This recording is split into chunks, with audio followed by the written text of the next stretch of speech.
오늘 우리에게 주시는 하나님의 말씀은 고린도후서 7장 9절에서 10절까지 봉독하겠습니다. 내가 지금 기뻐함은 너희로 근심하게 한 까닭이 아니요 도리어 너희가 근심함으로 회개함에 이른 까닭이라. 너희가 하나님의 뜻대로 근심하게 된 것은 우리에게서 아무 해도 받지 않게 하려 함이라. 하나님의 뜻대로 하는 근심은 후회할 것이 없는 구원에 이르게 하는 회개를 이루는 것이요 세상 근심은 사망을 이루는 것이니라. 아멘. 아멘. 우리가 금년 한 해도 아주 부자연스럽고 부자유스러운 삶을 살았습니다. 내가 의도하고 내가 계획한 대로 그렇게 삶이 순조롭게 진행되지가 않은 것 같아요. 매번 바뀌는 상황에 휘둘렸고 타의에 의해서 떠밀려온 한 해가 아니었나 그렇게 생각을 합니다. 특히 코로나 오미크론 변이 바이러스가 확산되면서 연말에 와서는 더더욱 힘든 한 해고 지금도 우리는 그 영향을 받고 있어요. 여러분들이 우리 스포츠 경기를 보면 어떤 경기는 사전에 작전을 짜고 감독과 코치의 계획에 의해서 경기를 해서 이제 승리하는 그런 경기가 있는가 하면 어떤 경기는 그렇지 않아요. 이 조그만 카누를 타고 그 급류를 타고 내려오는 거 아마 많이 보셨을 겁니다. 노 하나 짓고 하는데 이거는 물살을 따라서 내려와요. 그리고 바위에 이리저리 부딪히고 폭포도 그냥 떨어지고 배가 뒤집혀 가지고 또 한참 물을 마신 다음에 다시 배를 제대로 하고 그러고 내려오는 그런 경기인데 예측이 불허한 상황입니다. 갑작스럽게 닥치는 그 물결에 신속하게 대처하고 적응해야만 이길 수 있는 경기. 근데 이건 내가 목표 정하는 것도 아니에요. 그 방향으로 내가 계획한 대로 가는 것도 아닙니다. 그리고 땅에서 하는 경기 중에 비슷한 경기가 있어요. 그게 이제 로데오 경기인데 카우보이 복장을 한 사람이 황소 잔등에 탑니다. 그리고 줄을 딱 붙잡고 나무 문이 착 열리면 소가 뛰어나가면서 위에 탄 사람 떨어뜨리려고 막 길길이 뛰어요. 발을 하늘로 쳐들기도 하고 막 뛰는데 대부분 보면은 오래 가지 못하고 다 떨어져요. 떨어져서 밟히기 싫으니까 막 도망을 쳐서 나가는 그런 우스꽝스러운 경기입니다. 이것도 소가 어디로 뛸지 몰라. 그러니까 모든 것이 예측이 불가능한 상태에서 그 상황에 잘 적응하고 그런 능력을 테스트하는 경기인데 그래서 그런지 굉장히 스릴이 있고 재밌습니다. 그런 것들이. 우리 연초에 한 해 계획을 세웠습니다. 금년에 나름대로 삶의 계획도 세우고 이제 저 같은 경우에는 목회 사역의 계획도 세우고 금년도 내년의 계획을 세웠죠. 그러고는 희망찬 2021년을 출발했습니다. 천천히 흐르는 강물에서 카누를 타고 방향을 잡아서 가듯이 노를 저어서 가는데 갑자기 급류가 나타난 거예요. 정신없이 떠내려가고 빠지지 않으려고 안간힘을 쓰고 발버둥치다 보니까 벌써 금년 마지막 주일을 지키게 됐습니다. 그래서 한 해를 돌아보면서 후회할 겨를도 사실 없었어요. 후회라고 하는 말이 그렇지 않습니까? 일이 잘 안 됐을 때 쓰는 말이에요.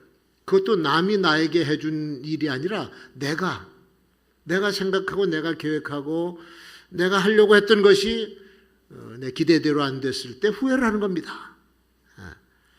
그래서 모두가 다 자기가 잘못해서 원하고 바라는 대로 안 됐기 때문에 그래서 후회를 하는 건데 오늘 여기 본문에도 보니까 바울 사도가 고린도 교인들에게 편지를 써보내면서 자기의 속마음을 드러내는 거예요.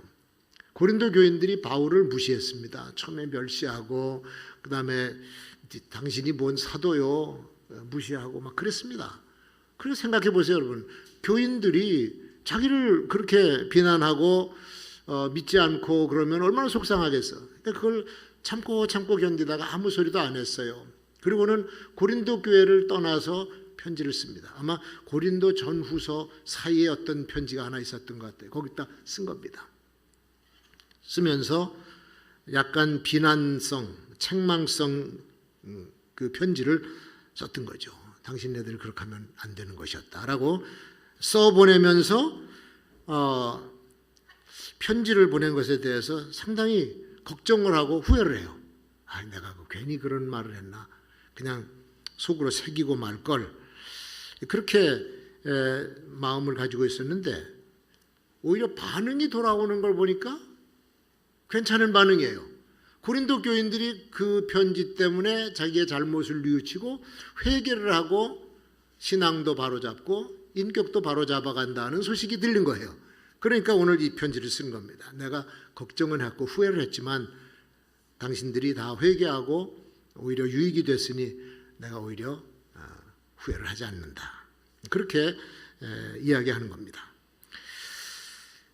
우리가 참 후회 없는 인생을 살아야 되겠는데 오늘 설교 제목처럼, 근데 세상에 어느 사람이 후회 없이 살아가는 사람이 어디 있겠어요? 금년 한 해를 살아봤지만 여러분이나 저나 후회한 것이 한두 가지가 아니지 않습니까?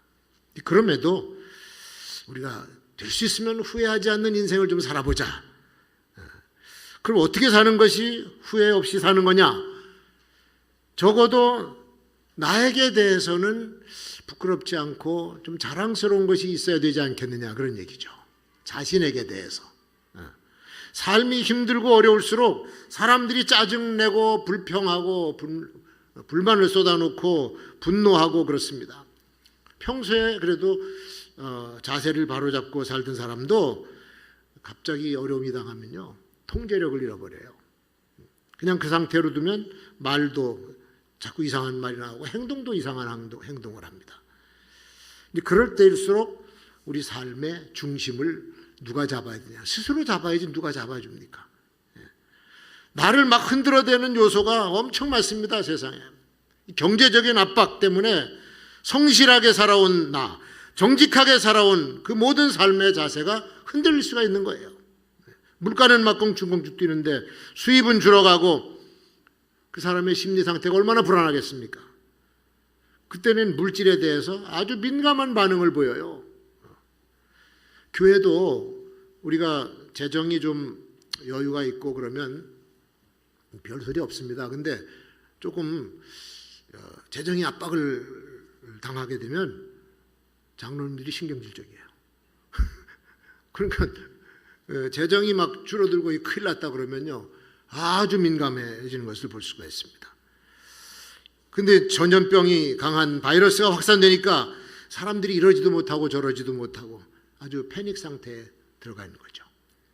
사업장을 열어야 그나마 가게세라도 벌 텐데, 그러다가 만일 감염자 한 사람이라도 들어오면 우리 사업장은 폐쇄가 되고, 이 불안감을 어떻게 해볼 수가 없는 거예요. 교회도 마찬가지지 않습니까? 예배 드리고 기도해야 하고 교회 학교 해난 교회 학교도 하고 다 합니다. 그런데 이웃교회가 한 사람 확진자로 인해서 뉴스에 연일 보도가 되고 막 그러니까 어느 교회인들 걱정을 안 하겠어요. 자발적으로 교회를 폐쇄하는 상황인데. 근데 이런 상황에서 삶의 중심을 잡아야 되는데 어떻게 하면 좋을까? 삶의 중심, 신앙의 중심을 잡는다는 것이 쉬운 것이 아니다. 그래도 애써서 흐트러지지 않는 우리 몸의 균형을 잡으려고 움직여보는 거죠. 그렇게 한 해 동안 우리는 힘써서 살아온 줄로 압니다. 나는 하나님의 자녀고 금국교회 교인이고 나는 목사고 나는 가장이 아닌가, 내 위치에 내가 바로 서서 중심을 잡아야 되지 않겠나, 그런 자기 위치에 자기 정체성 위에 우리가 중심을 잡아보려고 애쓰는 그 노력만큼 우리는 힘든 것을 그나마 견뎌낼 수가 있게 되는 것이죠. 그리고 걸음을 똑바로 걸어보는 겁니다. 강풍이 세면요, 몸이 흔들려 앞으로 나가기가 힘들 정도로 센 바람이 불어옵니다. 우리나라는 사람이 날아가는 정도의 바람은 불어온 적이 없는 것 같아요. 근데 얼마 전에 미국에서 발생한 이 토네이도, 회오리 바람은 그냥 집 집을 흐트러뜨려 갖고 그냥 날려버리고 자동차도 날아가고 사람, 뭐 소, 트랙터 다 날아갑니다. 이런 강풍은 우리가 맞이하지 못했지만 하여튼 센 바람이 오면은 흔들려요. 그래도 우리는 중심을 잡고 가야 될 길을 가야 되는 거죠. 믿음의 주요 또 온전케 하시는 예수를 바라보고 직진해야 될 줄로 믿습니다. 풍랑 속에서 주님만 바라보고 무리를 걸어가던 베드로의 첫 번 믿음처럼 주님만을 바라보고 건다면 흔들리기는 해도 적어도 방향은 잡아갈 수 있지 않겠나. 세상에 아무리 혼란스럽고 낙심할 일이 많다고 해도 우리 걸음과 우리의 삶은 하나님 말씀에 근거해서 살아가야 되겠죠. 조심할 것 조심하고 한 걸음씩 믿음의 발걸음을 옮겨가야 되는 것입니다. 우리가 행하는 길에 위험할 수 있는 일이 많으니까 피해갈 것은 피해가고 할 일은 최선을 다해서 다 하면서 가는 겁니다. 내년에도 또 그래야 되겠죠. 어려운 상황 때문에 우리는 아무것도 안 했다, 아무것도 할 수 없었다 이런 말 하기보다는 그래도 우리가 바람은 세게 불었지만 갈 길은 갔고 할 일은 했다, 그렇게 얘기해야 되지 않겠어요? 나에게 부끄러운 존재가 아니라 스스로 자랑스러운 존재가 되는 것이 삶에 승리하는 길이고 후회를 안 해도 되는 삶이다, 그렇게 생각을 합니다. 두 번째, 후회 없는 삶은 다른 사람이 인정해 주는 삶이에요. 타인이 인정해 주는 삶. 남에게 인정받는다고 하는 것도 그렇게 쉬운 일은 아닙니다. 그렇다고 해서 남의 눈치만 보고 남을 의식하면서 살라고 하는 얘기는 아니고요. 자기 자신에게 늘 충실한 사람은 남에게도 인정받을 수 있는 조건이 됩니다. 그런 자세가 이기적이기만 하면 안 돼요. 이기적이거나 자기 주도적이거나 자기 중심적이만 아니면 괜찮아요. 우리가 보면은 뭐 세상에 어떤 사람들은 자기가 맡은 일, 주어진 일은 아주 책임 있게 잘해요. 꼼꼼하게 다 합니다. 그런데 문제는 뭐냐? 남이 자기처럼 안 하면 그때는 비난의 화살을 쏴요. 나는 하는데 왜 넌 안 하느냐? 그게 비난의 화살이거든. 이럴 때는 자기의 그 성실함이 금방 뭘로 바뀌냐? 자기 교만으로 바뀌어버려요. 이렇게 되면 다른 사람이 그걸 인정을 해주려고 그러다가 인정을 못해. 왜? 관계가 깨졌거든. 관계가 깨져요. 다른 사람들과의 관계를 아름답게 만들어가는 삶이 선행돼야 돼요. 그래야 내가 하는 일도 인정을 받을 수가 있는 겁니다. 사람이 사회생활을 같이 살아가는 사람들인데 저만 잘났다 그러면 누가 좋아합니까? 그냥 절대로 남을 무시하면 안 돼요. 겸손한 자세를 가지고 남을 존중하고 배려할 줄 알아야 돼요. 그래야 관계가 형성이 되고 내가 하는 일이 인정을 받을 수가 있어요. 그거 없으면요, 너 잘났다 이러고 말아. 일을 잘 해놓고도 다른 사람들과의 관계가 거북해져서 자기의 공을 인정받지 못하는 그런 예는 없어야 되겠다. 사람 기분 상하게 만드는 것은 순식간입니다. 잘 지내오다가도 한순간 말 한 번 실수한다든지 행동 하나 서운한 행동을 해주면 바로 관계에 균열이 가요. 인생을 오래 살아본 분들은 알아. 바로 관계에 균열이 가. 그러니까 이게 같이 산다고 하는 것이 단순한 일이 아니다.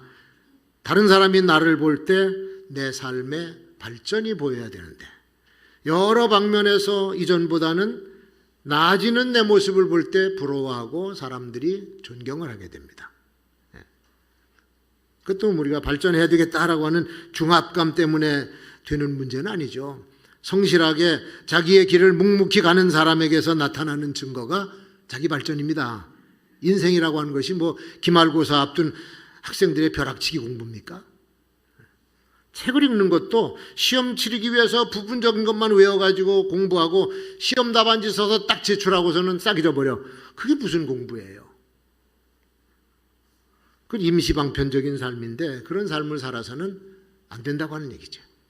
미련한 것 같지만 평소에도 그저 꾸준히 성실한 자세로 책을 읽고 밑줄 쳐서 자기 것으로 삼고 좀 더디기는 하지만 나중에 그게 실력이 돼서 어마어마한 힘을 발휘할 수가 있는 거죠. 그게 자기 발전입니다. 그 지식의 힘은 사실 굉장한 파워를 가지고 있어요. 요즘에 비대면 활동이 강화되니까 재택근무하는 이들도 꽤 많이 생겼습니다. 학교 학생들도 온라인 수업도 했었죠. 교회도 온라인 예배를 드리고 있습니다. 그래서 재택근무하는 사람들이 이 상관이 위에 사람이 감독을 안 하잖아요. 보이지 않으니까 그냥 자기 스타일대로 하는 거죠. 자칫 잘못하면 근무 자세를 소홀히 할 수가 있고 태만할 수가 있어요. 그 전문가들이 말합니다. 중요한 업무를 처리할 때는 잠옷같이 흐트러진 복장을 하지 말고 회사에 갈 때처럼 말끔하게 정장을 입고 정좌로 앉아서 일을 처리하면 그 일의 질이 확연하게 달라진다. 바른 자세를 갖는 것이 그만큼 중요하다는 얘기죠. 그래서 예배에도 적용을 해봤어. 우리가 온라인 예배를 드리는 자세도 교회당에 와서 드리는 예배의 자세로 드려야 된다라고 하는 것을 암시하는 겁니다. 비록 온라인 예배를 드린다 할지라도 그 준비하는 자세, 예배에 임하는 자세를 정말로 똑바로 해서 우리의 기본적인 신앙의 자세가 흔들려서는 안 된다고 하는 얘기죠. 그냥 자다가 일어나가지고 세수도 안 하고 비스듬히 삐딱하게 누워가지고 영상 보면서 예배 드리면 그거 예배 드렸다고 하겠어요? 그런 건 아니다는 얘기지. 그 성실한 자세가 자기를 발전시키고 다른 사람이 나를 볼 때에 성실성을 인정하게 된다. 그런 뜻입니다. 그리고 후회하지 않는 삶은 다른 사람들에게 유익함을 주는 삶을 살아야 돼요. 유익을 주는 삶. 남을 유익하게 해주는 이타성은 선한 방향으로 빨리 전염된다고 합니다. 그리고 이 이타성은 창의성을 만들어낸다는 거예요. 남을 위해서 뭔가 좋은 일을 하려고 할 때에 기발한 아이디어들이 나온다 그런 얘기입니다. 자기 욕심대로 하려고 그러면 그게 좀 덜 나오는 것 같아요. 내가 가진 재능과 내가 가는 지식과 내가 한 모든 경험들을 가지고 앞으로 무엇을 하면서 살 것인가, 나 한 번 살다가는 인생인데 남에게 뭔가 유익을 주고 가야 후회가 없을 텐데 남을 유익하게 해주면 절대 후회가 없죠.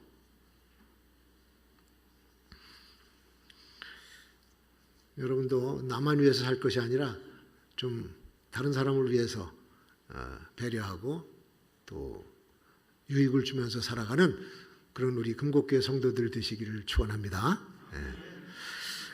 마지막으로 후회 없는 삶은 하나님께서 칭찬하는 삶. 당연한 얘기죠, 그죠? 한번 따라합시다. 하나님께 칭찬받을 삶을 살자. 하나님이 기뻐하셔야 칭찬하시잖아. 그분이 기뻐하시려면 뭘 어떻게 해야 되나? 성경에 보니까 하나님이 기뻐하시는 것 중에 목록 하나가 믿음이에요. 우리의 믿음을 기뻐하신다는 거예요. 믿음. 그것도 흔들리지 않는 의심 없는 믿음. 하나님은 심지가 굳은 사람을 선택하시고 동행하신다. 믿음이 견고한 사람과 동행하시는 거예요. 그런데 우리 믿음을 시험하는 이 세상의 변칙들이 너무 많습니다. 이제 계속해서 내년에도 또 나타날 거예요. 그때마다 우리 믿음이 흔들거리면은 도대체 내 믿음은 뭐냐 이거야. 그것도 한두 해도 아니고 수십 년 교회 생활하면서 믿음 가졌다고 했는데 조금 어렵다고 흔들흔들거리고 믿음이 축 털퍼덕 주저앉고 그러면 그건 도대체 어떤 믿음이야. 나무를 심으면은요 이게 1년, 2년, 10년, 100년 가면 점점 굵어지고 튼튼해져요. 그냥 놔둬도. 우리 믿음은 도대체 뭐냐. 전천후라고 하는 말이 전천후. 전천후라고 하는 뜻은 하늘의 상태에 구애받지 않고 자기의 기능을 발휘하는 것. 그게 전천후입니다. 기후, 하늘의 변화. 전혀 구애를 받지 않아요. 그래서 전천후 요격기 그러면 비가 오든 눈이 오든 태풍이 불든 그냥 떠서 전투 기능을 다 발휘하는 걸 그건 전천후라고 합니다. 믿음도 전천후 믿음이 되어야 될 줄로 믿습니다. 비가 오나 눈이 오나 바람이 부나. 노래 가사 같은데. 성도의 신앙은 변함없이 그 기능을 다하는 그런 믿음을 소유한 자를 하나님께서 기뻐하시고 칭찬하실 줄로 믿습니다. 그리고 하나님이 기뻐하시는 것은 당신께 가까이 하는 것을 기뻐하세요. 하나님께 가까이 하는 것. 그리고 가까이 하면은 주님의 속성을 닮아가요. 그 속성이 뭐냐면 거룩함입니다. 하나님을 가까이 해야 거룩한 삶을 살아갈 수가 있다. 그래서 너희를 향하신 하나님의 뜻은 너희의 거룩함이라고 말씀하신 겁니다. 주님께서도 너희는 세상의 빛이라 그랬어요. 그 빛은 성도의 빛이에요. 거룩한 빛이에요. 주님의 교훈처럼 거룩한 빛을 바라는 사람이 되어야 될 줄로 믿습니다. 세상은 날로 추악해지고 더러워지고 부정하고 불경건한 세상이 돼 바울 사도가 디모데에게 말세의 징조를 얘기했듯이 쾌락을 사랑하기를 하나님 사랑하는 것보다 더하며 경건의 모양은 있으나 경건의 능력은 부인하는 자들이 많아질 것이라. 말세의 징조죠. 지금 우리가 그런 시대를 살고 있습니다. 빌립보 교인들한테는 또 이렇게 얘기합니다. 너희는 흠이 없고 순전하여 어그러지고 거스리는 세대 가운데서 하나님의 흠없는 자녀로 세상에서 그들 가운데 빛들로 나타나며 생명의 말씀을 밝혀라. 빌립보서 2장에 말씀하고 있습니다. 세상이 어두울수록 작은 빛도 눈에 잘 띕니다. 성도들의 거룩한 행실은 어두운 세상에서 빛을 발하게 될 줄로 믿습니다. 할 수 있는 대로 주님의 빛을 많이 받아야 돼. 많이 받아야 돼. 아주 충만하게 받아서 비출 때는 그냥 강하게 확 비춰버려야 되는 것이죠. 그래야 세상에다가 희망을 줄 수가 있고 생명을 줄 수가 있는 것 아니겠어요? 믿음의 사람으로서 후회가 없는 삶은 경건한 삶을 꾸준히 유지하는 삶이고, 그렇게 되다 보면 거룩해지고 거룩은 빛으로 나타내서 어두운 세상에 빛을 비치게 돼요. 우리는 어둠에 속한 사람이 아니지 않습니까? 우리는 거짓에 속한 사람도 아니에요. 우리는 죽음에 속한 사람도 아니야. 생명에 속한 사람, 빛에 속한 사람인 줄로 믿습니다. 하나님께서 마지막으로 기뻐하시고 칭찬하시는 삶이 뭐냐? 하나님 나라를 위해서 헌신하고 충성하는 삶이다. 하나님 나라를 위해서. 여러분, 우리나라가 어디입니까? 대한민국이에요? 대한민국 주민등록증 가지고 몇 년 살아요? 길어야 100세 살아야 100년 동안 가지고 사는 거야. 그게 이제 우리 시민권이고 우리의 국적이죠. 그런데 하나님 나라의 시민권은 이건 끝이 없어. 만기가 없어. 영원히 그 시민권을 가지고 사는 줄로 믿습니다. 그러니까 세상은 잠깐 지나가요. 영원한 하나님 나라의 시민권 가진 우리가 그 나라를 위해서 살아가는 것은 아주 지혜로운 것이지. 세상 잠깐 지나갑니다, 여러분. 우리 젊은 세대의 사람들은 2021년 또 한 해가 지나갔네, 그렇게 느끼고 지나갈지 모르지만 60세가 넘어가면요 5년 단위로 넘어갑니다. 60세, 65세, 70세. 70세가 넘으면은 10년 단위예요. 70 지나면 금방 80이에요. 나는 그게 처음에 무슨 얘기인 줄 했는데 실제로 빠르더라고, 실제로. 자, 70세 때 내가 옷을 한 벌 맞춰 입었다고 생각해 봅시다. 그 끝이에요. 자동차 운전 10년 정도 하다가 운전대 놔야 돼요. 80세 되면요 기능이 떨어져서 사고도 잘 나서 자녀들이 열쇠 뺏어갑니다. 운전도 10년밖에 못해. 어디 멀리 여행 가는 것도 다리에 힘이 있어야 다니지, 무슨 전에 미얀마에 북성교회 장로님 네 분을 데려왔더니 아이고 걸음걸이가 힘들고 화장실 자주 다니고 같이 못 다니겠어, 너무 늘어가지고. 다리에 힘이 있어야 다녀요. 다리에 힘이 있을 때, 가슴이 뛸 때. 돈이 아무리 많아도 다 못 쓰고 갑니다. 다 못 써요. 쓸 시간이 없어요. 정말 지극히 짧은 것이 우리의 인생이야. 하나님 나라를 위해서 일하는 것만이 영원한 상급을 쌓는 길인 줄로 믿습니다. 복음을 위해서 살고 복음을 위해서 일하는 것이 최후의 우리의 일, 저와 여러분의 일이 되어야 돼요. 많이 배웠어요? 그럼 가르쳐줘야 됩니다. 많이 경험했으면 경험을 나눠야 돼요. 우리 지난해에 김현택 총장님과 전철한 부총장님, 제가 이렇게 학장으로 해서 세운 트리니티 국제대학에서 금년에 인천의 세 분 목사님들에게 명예박사학위를 수여했습니다. 인천의 대표적인 교회들이죠. 제1교회, 제2교회, 송월교회. 목회도 정말 성실하게 잘하셨지만 선교도 많이 했고 지역사회 봉사도 많이 한 그런 분들, 받으실 만한 분들이죠. 장로성가 다녀와서 다 축하해주고 인천 시내에 많은 분들이 축하를 해주셨습니다. 금년 9월 달에 박사과정에 있는 학생들을 위해서 강의를 부탁을 했습니다. 근데 너무 잘해요. 목회 경험 풍부하지. 또 학적으로 구비가 된 분들이지. 학생들이 너무 좋아하는 거야. 이런 강의를 신학교에서는 들어본 적이 없다는 거죠. 그래서 당신들은 은퇴를 해도 동남아나 중남미나 아프리카, 유럽 등지의 신학교를 방문해서 가르치는 사역을 해야 된다 해서 도구 하나씩 들려준 게 그게 이제 명예학위였었습니다. 배워서 남 주는 겁니다. 경험한 것을 서로 나누는 것이고 그것도 은퇴하면 10년 이내밖에 못해요. 그 후에는 후배들에게 그 일을 넘겨줘야죠. 하나님 나라를 위해서 남은 힘을 쏟아부어야 하나님께 칭찬받게 되는 것이고 내가 후회하지 않는 삶을 살게 되는 것인 줄로 믿습니다. 지난 수요일 날 설교 때 말씀드렸는데 우리는 녹슬고 망가져서 버림받을 것이 아니라 쓰고 또 써서 달아서 버리는 도구가 돼야 된다. 그래야만 내가 자랑스럽고 사람들도 인정해주고 하나님께서 칭찬하실 만한 후회 없는 인생이 될 줄로 믿습니다. 우리 모두가 다 주님을 섬기면서 후회 없는 인생 사시기를 주의 이름으로 축원합니다.